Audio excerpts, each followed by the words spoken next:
हाँ जी, अगला टेंस है हमारा प्रेजेंट कंटिन्यूस टेंस। कंटिन्यूस की स्पेलिंग थोड़ा ध्यान दे, कंटिन्यूस की स्पेलिंग आपसे पेपर में पूछी जाएगी। तो कंटिन्यूस की स्पेलिंग, एक्चुअल स्पेलिंग ये है। 3-4 स्पेलिंग के ऑप्शन आते होते हैं, उन स्पेलिंग के ऑप्शन के अंदर ये स्पेलिंग आती होती है। ठीक है, हाँ जी। Simple present continuous tense, continuous tense का मतलब होता है लगातार, कंटिन्यूटी। आप कहीं ना कहीं कंटिन्यूटी वर्ड सुनते होगे। कंटिन्यूटी क्या है? यानी कि उस काम को करने की जो रेगुलरिटी है वो क्या है, रेगुलर है ना। तो रेगुलर वर्ड के लिए कंटिन्यूस वर्ड यूज किया जाता है। कंटिन्यूस का मतलब होता है कोई काम हम लगातार कर रहे हैं या लगातार चलने वाला काम। कंटिन्यूटी काम के अंदर चलने वाला जो वर्क होगा वो क्या कहलाएगा? कंटिन्यू कहलाएगा। अब कंटिन्यू, ये नोट कर लीजिए, करना है किसी। अब इसका जो फॉर्मूला है, subject plus is am are plus verb की first form plus ING plus object. ये सिंपल सेंटेंस का फॉर्मूला है। अब सबसे बड़ी बात ये, यहां पे 3 हेल्पिंग वर्ब दी हुई हैं आपको।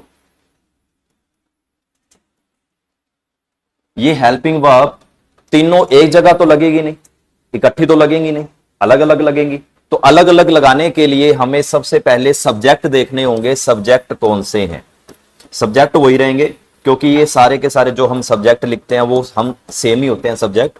ही, she, it, name, singular. In subject के साथ प्रेजेंट कंटिन्यूड टेंस में इज का यूज किया जाता है। इन सब्जेक्ट के साथ कहीं भी अपने को ही मिल जाए, शी मिल जाए, इट मिल जाए, नेम मिल जाए, सिंगुलर मिल जाए, इनके साथ इज लगाते हैं। प्रेजेंट के अंदर आई के साथ एम लगाते हैं, और जो बाकी बचेंगे यू, दे, वी और प्लूरल, इनके साथ आर लगेगा। अब ये तीनों हेल्पिंग वर्ब डिवाइड हो चुकी है। इज डिवाइड हो गई, एम डिवाइड हो गई, आर डिवाइड हो गई। बाकी के same to same formula same रहेगा, वर्ब की first form plus ING plus object. ये सब्जेक्ट हो गए हमारे सारे के सारे। इससे रिलेटेड, सब्जेक्ट से रिलेटेड आपसे क्वेश्चंस पुट किया जाता है कि कौन सा सब्जेक्ट है, कौन से सब्जेक्ट के बाद कौन सी हेल्पिंग वर्ब का यूज किया जाता है। ये सारे के सारे हमारे सब्जेक्ट है। ही लड़के के लिए यूज किया जाता है, शी लड़की के लिए, इट किसी नॉन लिविंग थिंग्स के लिए, नेम किसी का नाम, किसी वस्तु का नाम, किसी का नाम, और सिंगुलर का मतलब होता है एक वचन। प्रेजेंट कंटिन्यूस के अंदर, प्रेजेंट के अंदर ही आई के साथ एम का यूज किया जाता है, अदरवाइज एम का यूज कहीं भी नहीं है। एम सिर्फ और सिर्फ आपकी प्रेजेंट स्टेट को दिखाने के लिए शो किया जाता है। प्रेजेंट स्टेट मतलब, स्टेट क्या था? स्टेट का मतलब क्या था?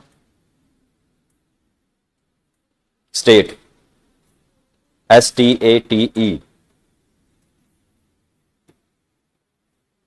स्टेट का मतलब क्या है? राज्य।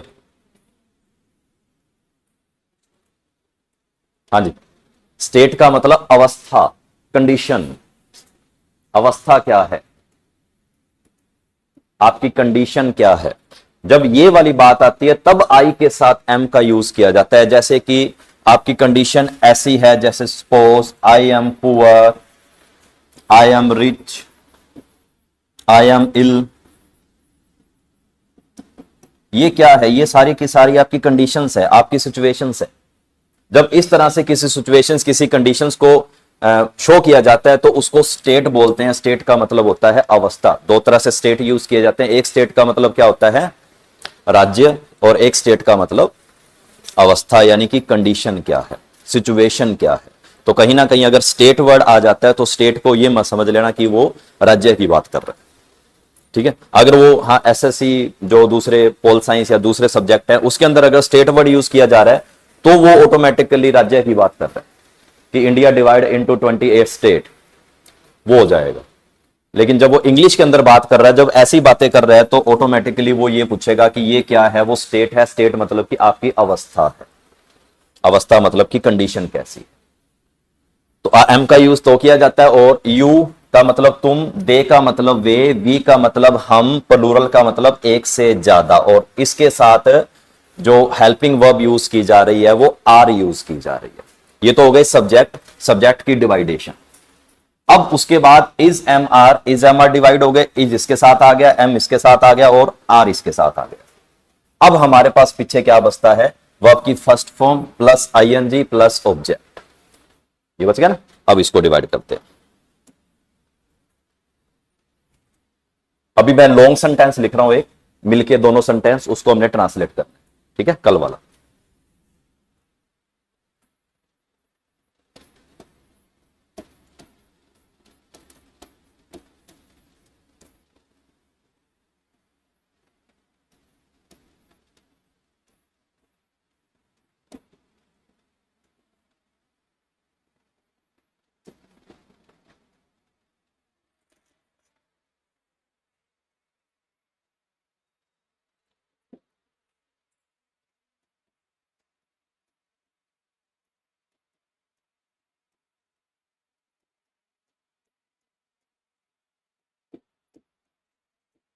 वह मेरे साथ पार्क में फुटबॉल खेल रहा है।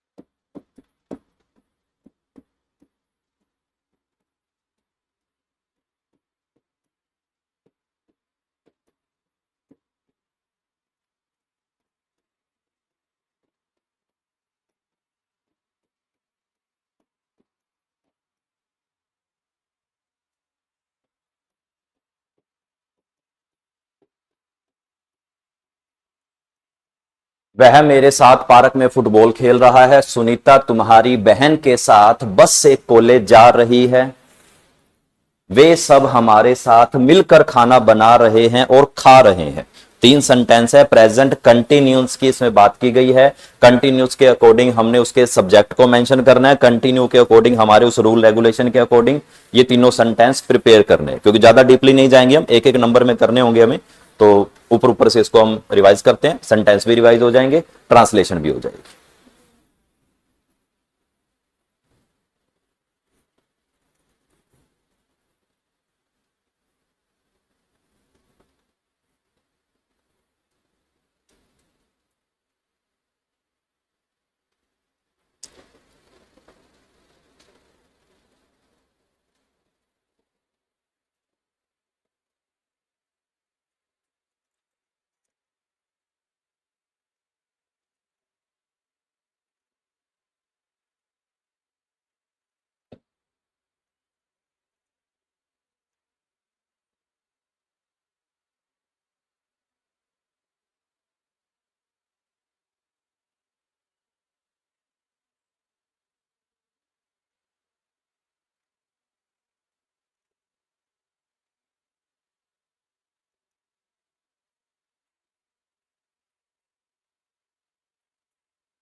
हाँ जी, जिसने कर लिया है वो नहीं का यूज भी करेंगे साथ में, नोट, नेगेटिव। मतलब एक ही सेंटेंस में चारों के चारों सिंपल सेंटेंस, कंटिन्यू और सिंपल इंटेरोगेटिव, नेगेटिव, और ये चारों कंप्लीट हो जाएंगे एक ही सेंटेंस। आपने उसमें नोट भी लगाना है और क्वेश्चन मार्क भी लगाना है।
किसका? वे, दे।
हाँ जी, करें शुरू।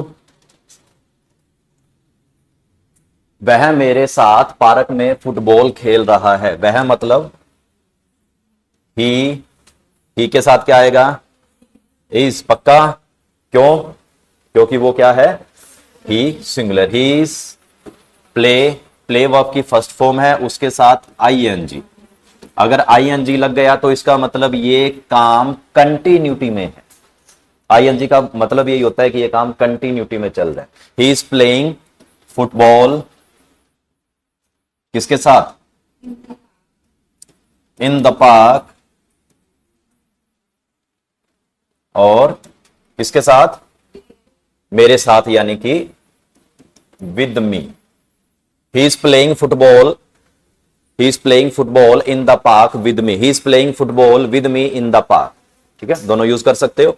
अब नोट लगाना है, ही इज नोट प्लेइंग, हमने नोट लगाना है तो नोट की पोजीशन वो तीसरे नंबर पे होगा।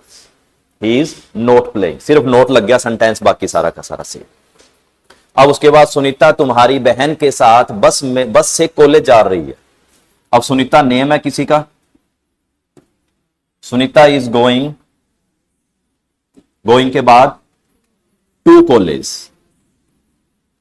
कॉलेज बाय बस, वेरी गुड, बाय बस किसके साथ, with your sister, with your sister, तुम्हारी बहन के साथ कॉलेज जा रही है। सुनीता तुम्हारी बहन के साथ बस से कॉलेज नहीं जा रही, तो सुनीता इज नॉट गोइंग, सिर्फ नोट लग जाएगा, बाकी सारा का सारा सेंटेंस सेम है।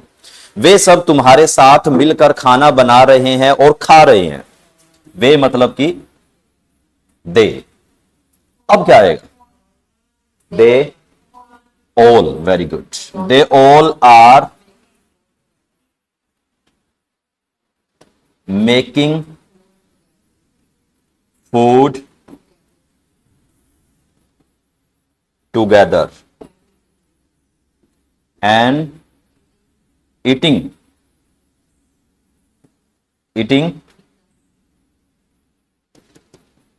with us।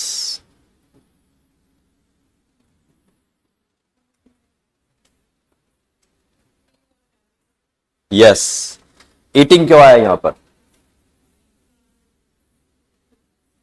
फूड है, फूड के लिए ईटिंग नहीं आएगी। ईटिंग का मतलब है कि कोई पर्टिकुलर एक डिश खाना, एक डिश कोई भी हो सकती है, उसके लिए हम यहां पर ईटिंग लगाएंगे। खाने के लिए मैंने आपको बताया था टेक, टेक यानी कि टेकिंग, वो क्या कर रहे हैं, खाना खा रहे हैं, खाना खा रहे हैं, तो खाने के लिए फूड, फूड तो हमने यूज कर लिया, लेकिन ईटिंग सिर्फ और सिर्फ एक डिश के लिए यूज किया जाएगा। यहां पर टेक यूज कर सकते, टेक के साथ आईएनजी लग गया तो टेकिंग। अब उसके बाद कहता है कि मेकिंग। अब ये मेकिंग क्या चीज है, यहां पर हम मेक यूज करें या प्रिपेयर यूज करें,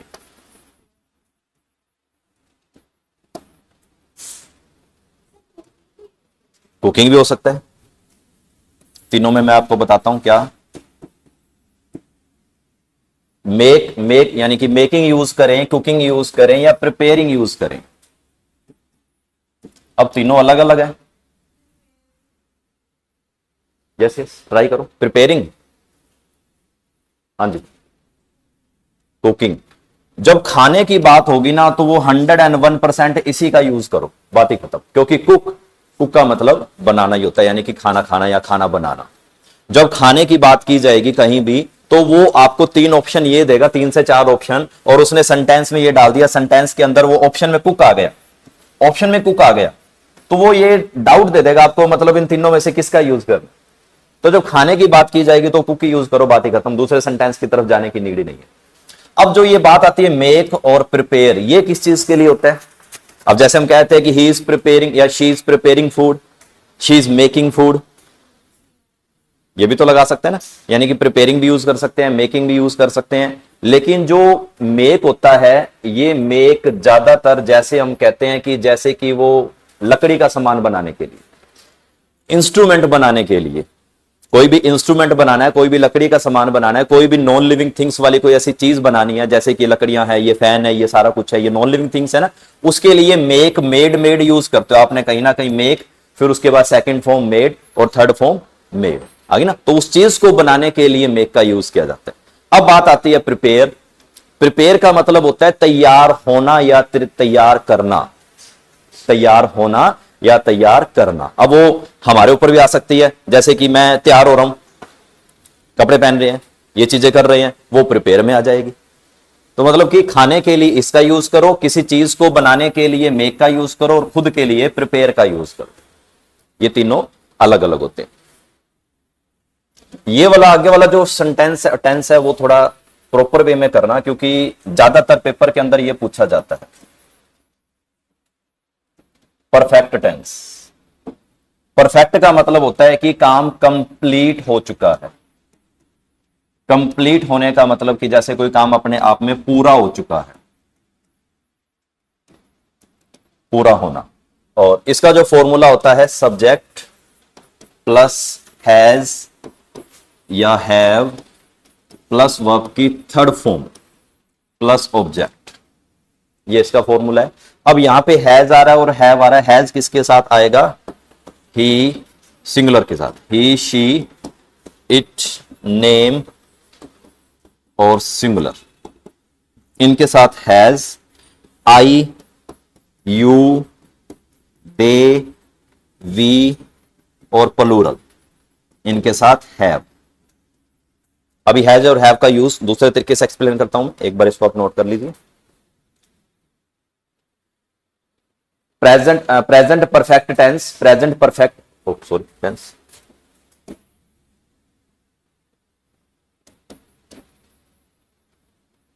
प्रेजेंट परफेक्ट। परफेक्ट का मतलब ही अपने आप में कंप्लीट होता है। जब हम किसी के लिए कोई वर्ड यूज करते हैं, he is the perfect guy, इस तरह से बोल देते हैं ना, he is the perfect guy. Perfect मतलब कि वो अपने काम में परफेक्ट है, कंप्लीट है, इसीलिए हम उसके लिए परफेक्ट वर्ड यूज करते हैं ना। तो गाय से एक वर्ड मेरे को और याद आ गया, GUY GAY। What is the difference between this word? GUY GAY।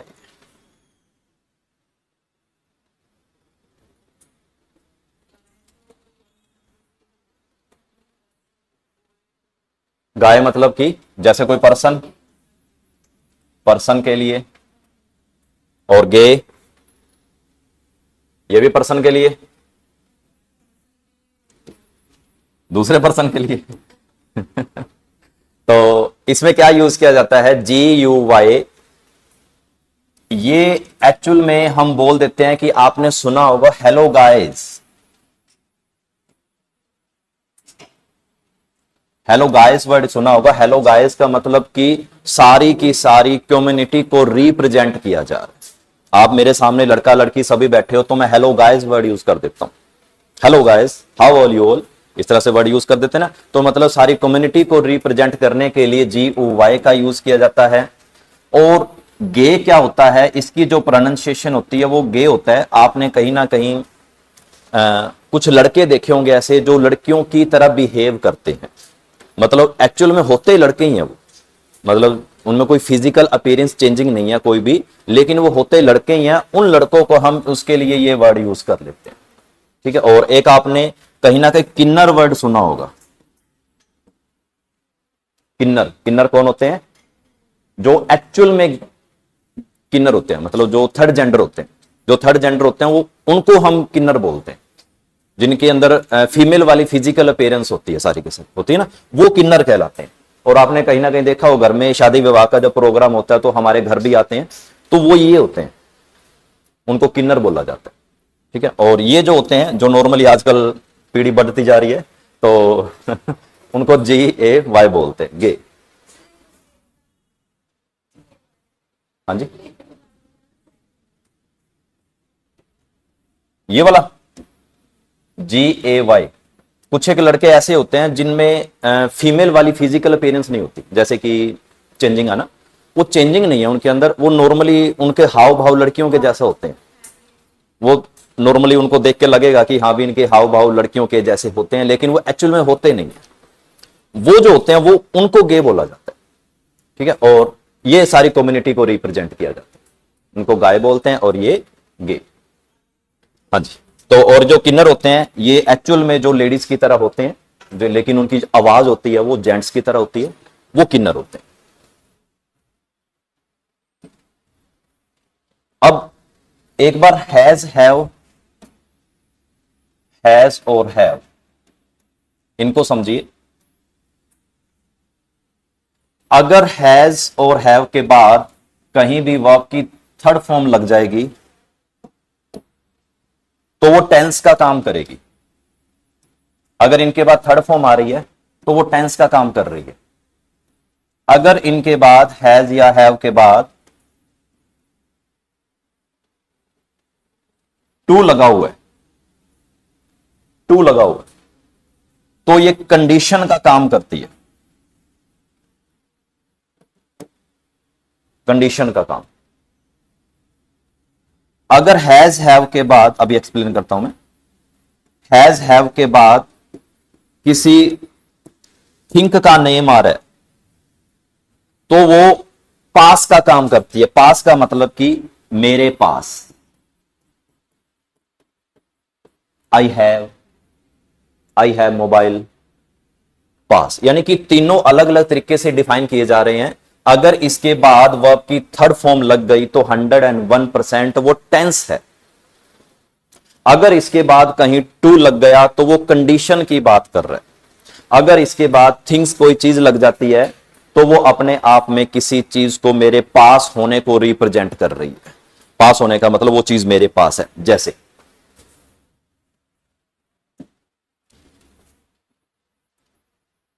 I have complete my work, I have completed my work, I have a mobile,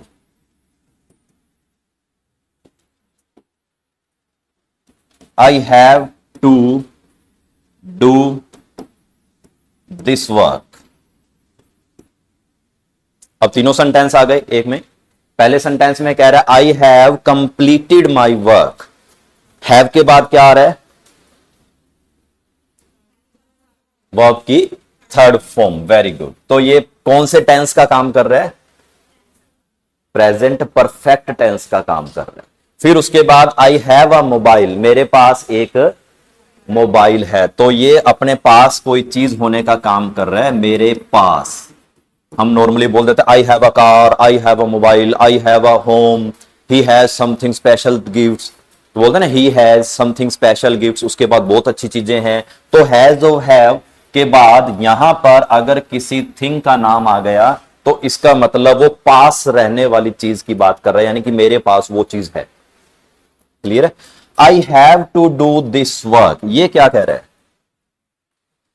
I have to do this work.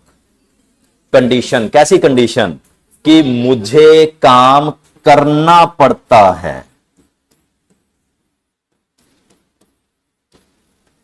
करना पड़ता है, मजबूरी है। उस condition को represent या show करने के लिए हैव के बाद टू लगा मिलेगा।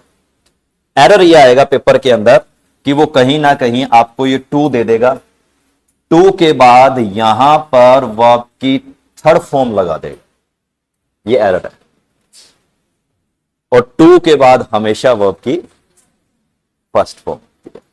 ये एरर के अंदर पूछेगा आपसे, कोई भी सेंटेंस कोई भी हो सकता है, मतलब टू के बाद यहां पर उसने वर्ब की सेकंड फॉर्म या थर्ड फॉर्म या आईएनजी का यूज कर लिया और एरर में वो sentence.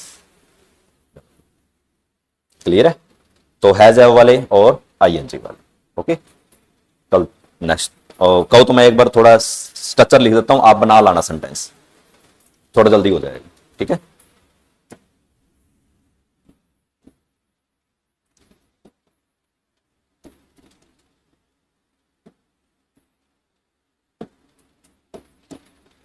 Present perfect continuous tense, इसका स्ट्रक्चर लिख देता हूं मैं, कल इसके ऊपर काम कर लेंगे।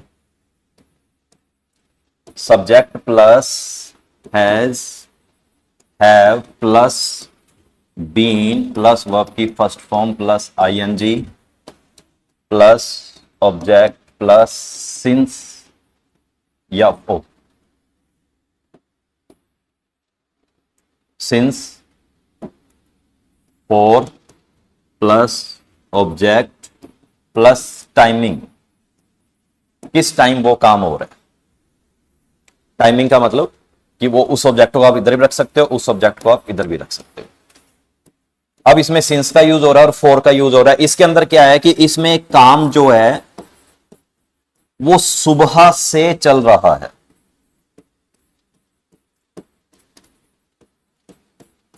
सुबह से चल रहा है, सुबह से मतलब काम सुबह से चल रहा था और चल रहा है और अभी भी चल, कंटिन्यूटी के अंदर बनाए रखे हुए। उस वाले सेंटेंस के अंदर ये वाला फॉर्मूला यूज किया जाता है, और सिंस और फॉर रिप्रेजेंट करता है वो टाइमिंग कब की थी।